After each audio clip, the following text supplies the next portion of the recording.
Nous allons maintenant entamer notre voyage qui va nous amener comme première destination Niaha dans la région de Fatick.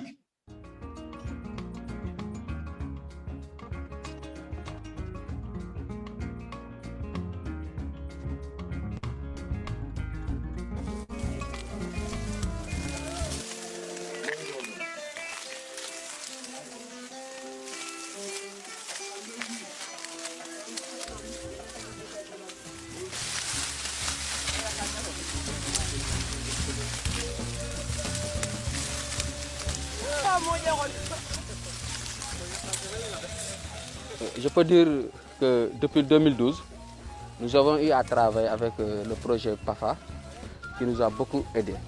Parce qu'auparavant, avant 2012, avant le projet, c'était très difficile. Nous connaissions ce qu'on appelle la période de soudure. On a eu à avoir maintenant 1 tonne 200, voire 1 tonne 500. Le développement, ça ne peut pas se passer au niveau de l'Afrique sans l'agriculture.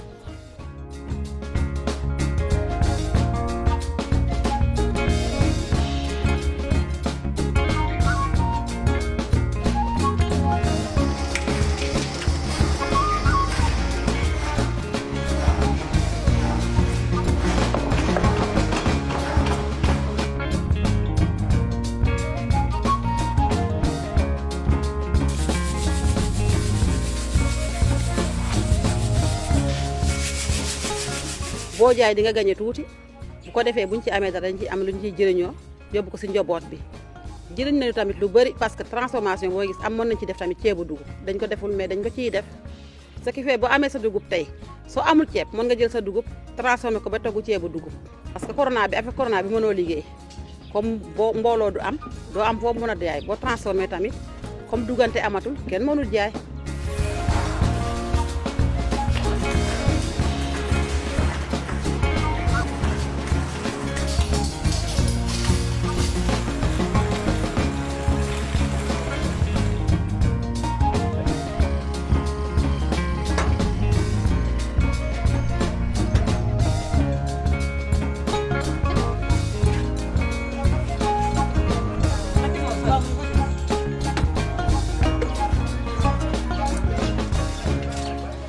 dinaa am 3 dina am 4000 wala 3500 bénéfice li ma amal sama bopp xaalis boobu dama koy denc bu ma amee soxla sama doom bu feebaree wala sama jëkkër am soxla wala man ma am soxla ma dindi ci faj ko.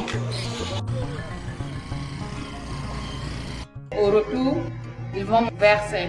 Le pain est consommé local. C'est quelque chose de bien pour nous. On peut rester là où nous sommes et nous faisons notre produit. L'ASC Diambougoum que moi j'ai visité et que le président a visité récemment était une ASC qui était encadrée par le PAFA. Ils ont mis en place des interprofessions, il y en a eu 4, et ont accompagné des centaines et des centaines de producteurs. Donc évidemment, si le gouvernement sénégalais n'est pas content d'un programme, il ne va pas le reconduire. Donc, si on a reconduit tous ces programmes, c'est que de notre côté, ça s'est bien passé. Le FIDA, en tout cas, participe de façon indéniable au développement de l'agriculture sénégalaise aux côtés de l'État du Sénégal. Le PAFA nous a accompagnés pendant 3 ans avec une subvention dégressive de 2012, 2013 et 2014. À partir de 2014, il fallait intégrer ce qu'on appelle la pérennisation des activités, l'autonomisation. Nous avons appris que la chaîne de valeur du mil commence par la production de semences certifiées jusqu'à la transformation, de la fourche à la fourchette.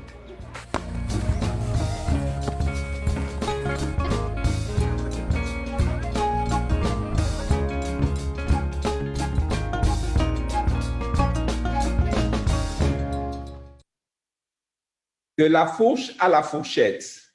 En effet, voilà de quoi il s'agit. Et ça, c'est le défi que le FIDA essaie chaque jour de relever et avec succès. Mais nous avons vu cette association.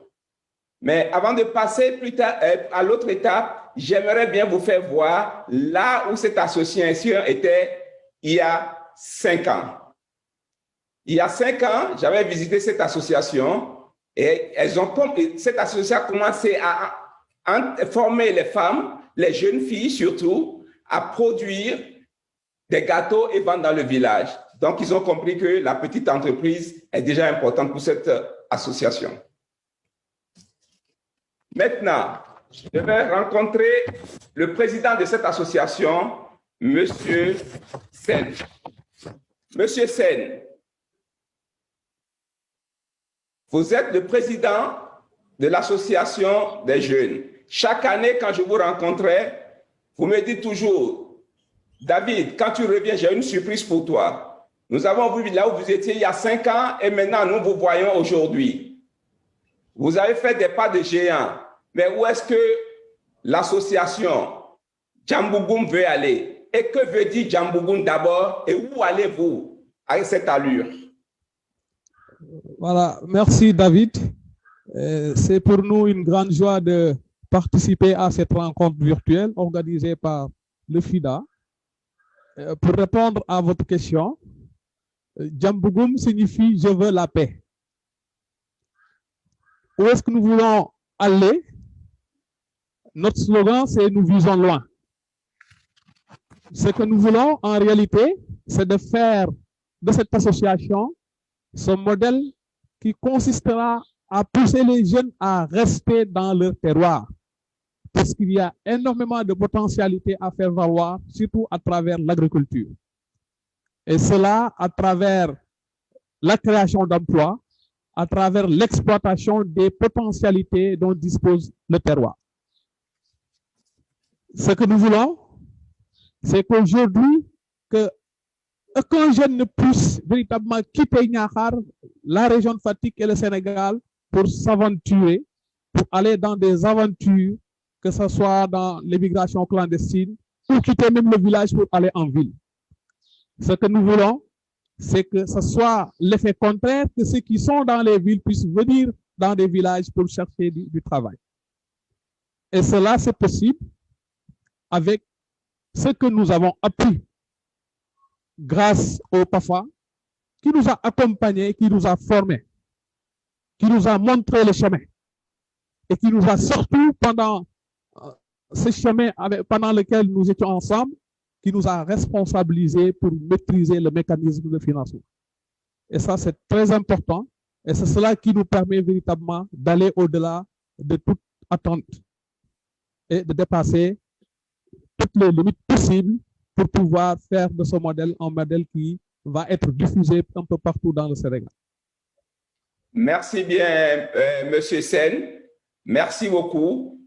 Nous avons vu PAFA, vous avez parlé de l'immigration et PAFA a déjà commencé à combattre l'immigration.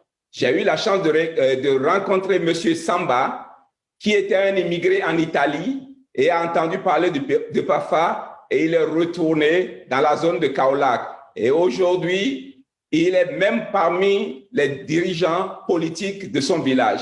Donc, merci beaucoup et nous allons nous retourner vers Madame Diop, qui est la présidente du groupement de la promotion des femmes à Niakhar. Madame Diop, oui, David.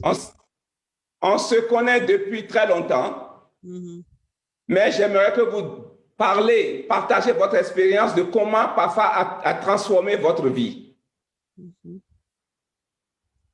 PAFA, olof laa lay wax nag David. PAFA transformé sama dëkk lu bëri parce que PAFA ci transformation bi ñu woon lim njëriñ bi ñu amal dafa bëri ndax transformation bi ñu defal bu ñu ko defee ba léegi amatuñu jafe-jafe ci suñu xale ci suñu njaboot am na ci yokkute bu rëy ndax léegi suñu njaboot école buy tijji amuñu jafe-jafe suñu feebaree am na ci ñu mën a jàpp ba yóbbu leen hôpital ñun tamit ñu ngi investir ndax ak li ñuy gagné mën nañ ci jàppale suñu njaboot ba ñun ci suñu bopp ñu ngi ci jàpp di jaay di investir suñu bopp gis nañ ci suñu bopp bu baax ci PAFA. Oui, PAFA a grandement contribué à la transformation de notre mode de vie parce que depuis que nous avons appris à travailler avec PAFA, on s'occupe intégralement, n'est-ce pas, de nos enfants et ils n'ont plus besoin pratiquement d'aller chercher ailleurs ce qu'il leur faut pour aller à l'école. On s'occupe de nos maisons. Je crois que, en tout cas, PAFA a changé complètement notre mode de vie. Nous n'avons plus besoin d'aller chercher ailleurs. Tout se fait avec ce que nous avons appris au niveau de PAFA. Beaucoup, Madame Diouf, de vous rencontrer, Madame Diop. Et maintenant, je vais passer la parole à un jeune, vaillant, déterminé de Niakhar. Pierre Diouf, Il est étudiant, détenteur d'une licence et s'est inscrit en master, mais malheureusement, avec le Covid, il ne peut pas encore commencer son master. Mais il est toujours à Niaha. Pierre. Oui, David. Comment ça va? Ça va très bien. Bien. Pierre, je n'ai jamais compris pourquoi, en tant que licencié, tu es toujours là-bas. Mais tu m'as expliqué, mais je ne veux pas faire découvrir ton secret. Mais en quoi PAFA a contribué à ton succès académique? Bonjour d'abord tout le monde. Je m'en réjouis d'être parmi vous à cette visite virtuelle organisée par le FIDA. Je vais m'en aller à la question. Le PAFA, sur ma vie académique, m'a beaucoup aidé. Auparavant, avant l'avènement du PAFA, on avait à peine à récolter même 500 voire 400 kilos. Mais avec l'arrivée du PAFA, on a eu à avoir des récoltes surprenantes. Par exemple, on a eu 1 tonne 500 voire 1 tonne 400. Et de ce fait, le surplus de production nous a permis véritablement d'avoir une sécurité alimentaire, d'avoir aussi, en plus de sécurité alimentaire, nous avons, avec le surplus de production, fait des activités génératrices de revenus en achetant, par exemple, des vaches ou bien des moutons et faire ce qu'on appelle l'élevage. Et cela m'a permis dans l'éducation, puisque vous le savez au Sénégal, tout le monde ne sont pas boursiers. Et c'est ainsi que ma première année, je n'étais pas boursier, mais grâce au surplus de production que j'avais vendu, avec cet argent, m'a permis véritablement d'avoir une bonne mise sur les études, de racheter les tickets de restauration, les livrets que j'avais besoin. Donc, tout ça, c'est grâce au surplus de production et tout ça, c'est grâce au PAFA. Merci beaucoup, Pierre. Nous remercions nos intervenants de Niaha, mais on se reverra plus tard lors des débats. Vous aurez encore l'opportunité d'échanger avec vos interlocuteurs.